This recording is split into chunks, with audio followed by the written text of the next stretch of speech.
guys, what's up yo? So for today's video guys ay mag-unbox na naman tayo ng isang laruan na RC. At ito ay ang Likong YP41011. So ito siya guys, 110 scale.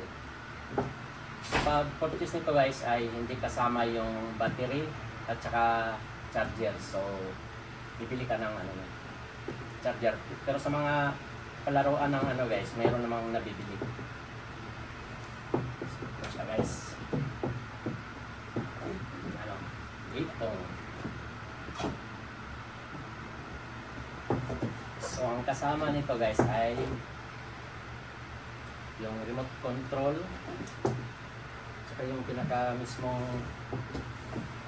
RC manual.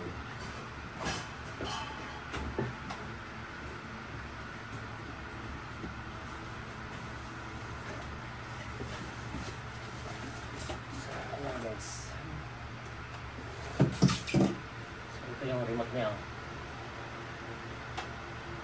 Yung remote.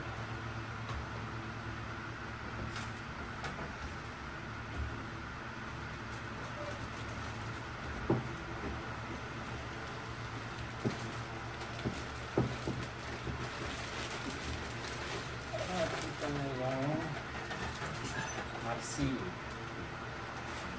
Baba muna natin ito. So ayan, wala nang laman guys, yung box.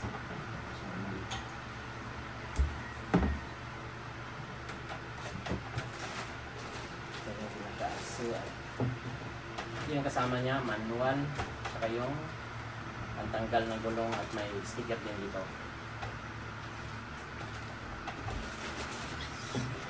Labas natin.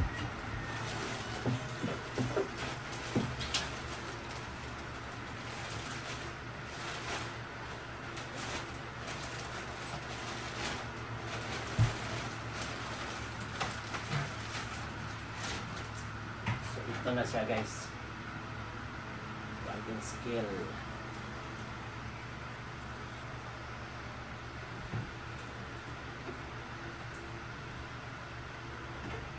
Yun, ito yung pinaka-stock niya na wala pa talaga siyang upgrade.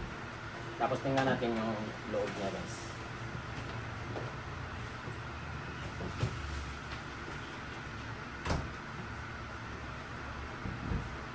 Yan. So ito yung loob niya, oh. Mga stock parts. So yan, wala pa siyang battery. Yan.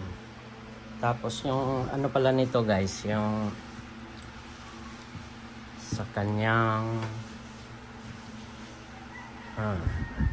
yung deflock niya, yan, naka-manual, wala sa remote. Ito siya. Tapos yung sa likod.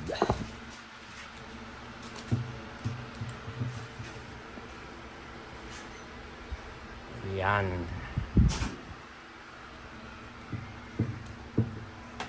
So yung gulong niya is papalitan natin. So yun lang ang kuha niya guys, loob niya.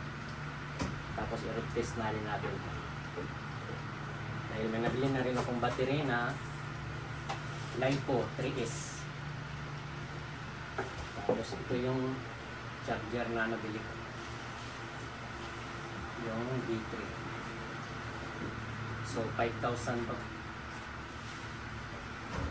So ayan guys, i-road test na natin. Okay.